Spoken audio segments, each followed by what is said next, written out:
Bonjour à tous, c'est Roland pour une nouvelle analyse. Donc en fait elle est pas si nouvelle que ça parce que je l'ai fait hier soir déjà.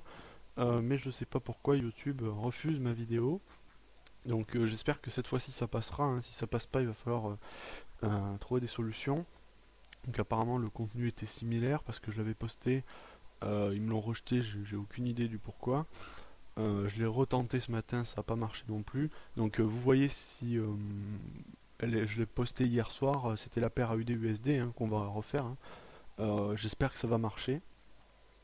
Donc j'étais quand même content de faire cette analyse hier parce que le scénario que j'avais évoqué il y a quelques semaines, euh, c'est plutôt bien réalisé. Alors je vais revenir assez rapidement là-dessus. Donc qu'est-ce que j'avais dit précédemment? On en était exactement à ce niveau-là. Vous voyez cette bougie verte ici, ben, on était là quand j'avais fait la précédente analyse. Donc qu'est-ce qui s'est passé et qu'est-ce que j'avais dit?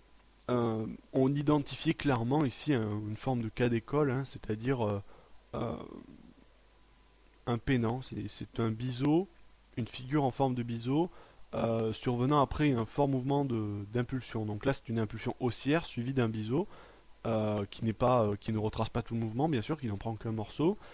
Euh, et sous cette forme, on appelle ça un pennant. Voilà, il existe plusieurs formes de configuration de consolidation. Il y a le drapeau, le pennant, le fanion.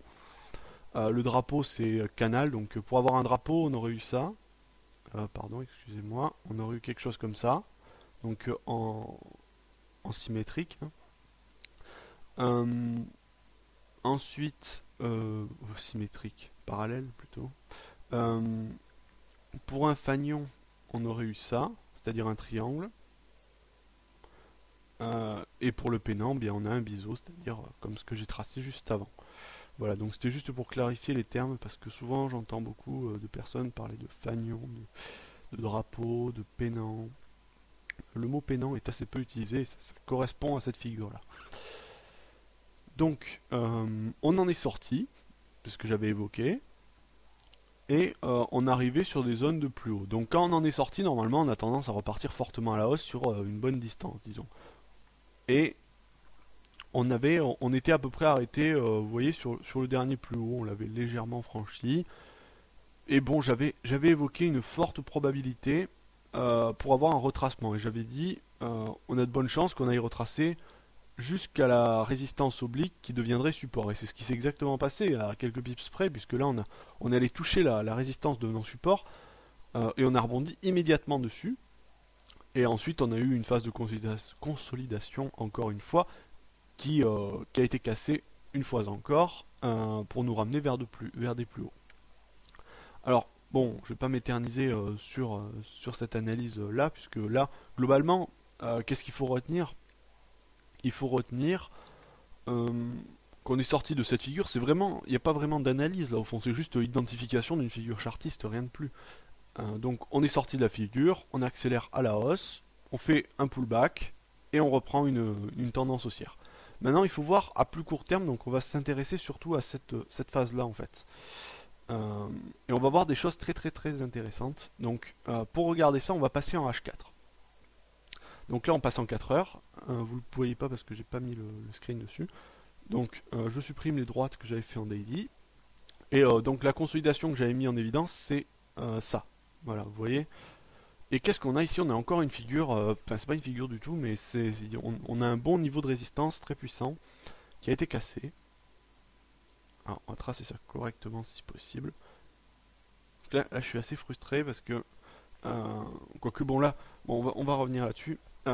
Donc, on a eu 3 points de contact sur cette résistance horizontale, puis une cassure en force. Donc là, c'était là où je m'étais arrêté sur l'analyse d'hier. Je m'étais arrêté à la dernier petit doji ici qu'on peut voir avant la grosse bougie rouge.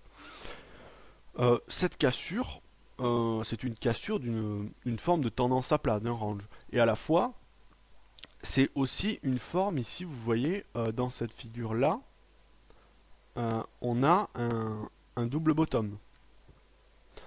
Donc logiquement, les objectifs d'un double bottom, et même d'une droite, c'est la théorie de la balançoire, sont de reporter les objectifs le plus bas jusqu'à la ligne. Voilà, on trace ça correctement. Et on reporte au point de sortie exact, voilà. et on a nos objectifs théoriques qui sont par ici. Donc là, logiquement, ça devrait arriver jusque là. Mais on va voir, il y a des particularités sur ce niveau encore qu'on ne peut pas voir ici, et dont on reparlera dans quelques minutes. Ensuite, on a eu cette fameuse cassure, donc qui dit cassure dit continuation jusqu'aux objectifs théoriques. Et entre temps, hier soir, j'avais évoqué un pullback, donc une baisse pour aujourd'hui, pour la séance, enfin pour les heures qui allaient suivre dans cette nuit. C'est dommage parce que je l'avais donné et ça s'est réalisé, j'aurais bien aimé que les gens puissent le voir. Et c'est pas le cas, donc puisque là on l'a subi. Hein. Maintenant qu'est-ce que je peux dire? Maintenant ce que je peux dire, c'est qu'on a fait notre pullback, c'est-à-dire que là on est globalement, on a touché les plus bas, enfin les plus hauts, on a touché le niveau de support du pullback, disons, avec une forte hésitation et une grande mèche vers le bas, ici on le voit clairement. En conséquence, pour moi le pullback est réalisé, et là, une prise de position à l'achat est opportune. C'est-à-dire qu'on peut, à mon avis, aller chercher, en termes de trading, là sur du H4, trading swing, on place son stop en dessous du support, par là, disons, ou on peut le serrer davantage si on veut, et take profit aux objectifs théoriques. Donc ça ferait des trades de quelques jours, peut-être d'une semaine, et à mon avis ça serait payant. Là on est dans une configuration très haussière, je pense qu'on a de bonnes chances que ça se réalise. Puis même si on regarde ici, si on zoome d'autant plus sur cette zone ici là, je dirais plutôt celle-ci, voilà, on a une configuration avec des vagues d'Elliott, donc je suis sûr que si je trace les bandes de Bollinger, je ne l'ai pas fait au préalable, ça c'est quelque chose que j'avais pas fait hier. Voilà, donc c'est pas tout à fait ça, c'est pas nickel, mais c'est pas si mal. Donc on a eu, si on prend les vagues d'Elliott, si on fait le décompte sur ce mouvement de cassure, on a eu une vague ici d'impulsion, une vague de correction sur la M20, une vague d'impulsion, une vague de correction, une fois encore sur la M20, et logiquement on a une autre vague d'impulsion qui devrait nous amener, pas forcément jusqu'aux objectifs théoriques, mais qui pourrait nous propulser sur quelques centaines de pips. Donc je sais pas combien il y en aurait. Bon, peut-être pas quelques centaines, disons une centaine de pips, on pourrait prendre une centaine de pips sur la prochaine vague, en attendant d'arriver jusqu'aux objectifs théoriques. Donc ça c'est mon idée, pour l'instant on peut vraiment, là on a une prise de position qui est prenable sur la paire AUD-USD à l'achat. Donc on va revenir sur l'unité de temps daily, donc journalière, pour constater quelque chose d'assez incroyable, c'est que les objectifs théoriques de cette figure qu'on avait ici correspondent exactement avec le plus haut, enfin exactement, à quelques pips près. Ici on le trace, ça correspond quasi exactement au plus haut de la figure, c'est-à-dire plus ou moins le plus haut historique total. Donc là on a une forme de corrélation en quelque sorte si j'ose dire, et on a plus de chances encore que le scénario se réalise dans ce contexte jusqu'à ces niveaux là. Donc là je pense qu'on peut être haussier jusqu'au niveau de résistance ici, qui est à la fois jumelé avec le niveau d'objectif théorique de la figure. Et en plus de ça, notre pennant, comme j'ai dit tout à l'heure, c'est un biseau. On en est d'accord, c'est un biseau particulier. Mais ça reste un biseau qui garde les propriétés du biseau. Et auquel cas, généralement, dans une figure en biseau, vous pourrez le lire sur le cours, on a tendance à retracer l'intégralité du mouvement. C'est-à-dire que là, le biseau descendant, quand on l'a cassé, on est censé arriver jusqu'au niveau de plus haut ici. Et donc ça correspond encore une fois à des objectifs théoriques précis et assez bien quantifiables. Ensuite de ça, je pense qu'on peut tracer une autre forme d'objectifs qui vont être ceux de cette figure ici, qui est un élargissement que je n'ai pas matérialisé en H4 parce qu'on ne pouvait pas l'avoir vraiment. Mais ici, on a un élargissement. On peut tracer des objectifs ainsi, les reporter. Je pense qu'on pourra avoir quelque chose d'assez intéressant. Voilà, bon, on est un petit peu en dessous. Ça pourrait être les objectifs d'une première vague.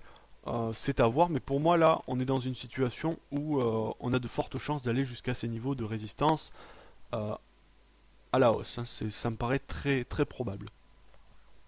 Voilà, donc mon avis est clairement haussier jusqu'à ces niveaux. Ensuite je suis quand même haussier même au-delà de ces niveaux parce qu'on est dans une figure de pennant et donc les objectifs sont beaucoup plus grands que ça. Mais je pense qu'il faudra faire attention quand on arrivera à ce niveau de résistance. Mais en attendant, je suis haussier jusqu'à la résistance à peu près, disons, des 1,100. C'est mon avis. Voilà. J'espère que cette vidéo surtout pourra être diffusée parce que là c'est vraiment ça m'inquiète beaucoup. J'ai fait 2-3 tentatives hier et aujourd'hui et ça n'a pas fonctionné du tout, donc j'espère que celle-ci vous pourrez la voir. Enfin, si vous écoutez ça, c'est que vous pouvez la voir. Sur ce, eh bien, je vous dis bon trade et à bientôt.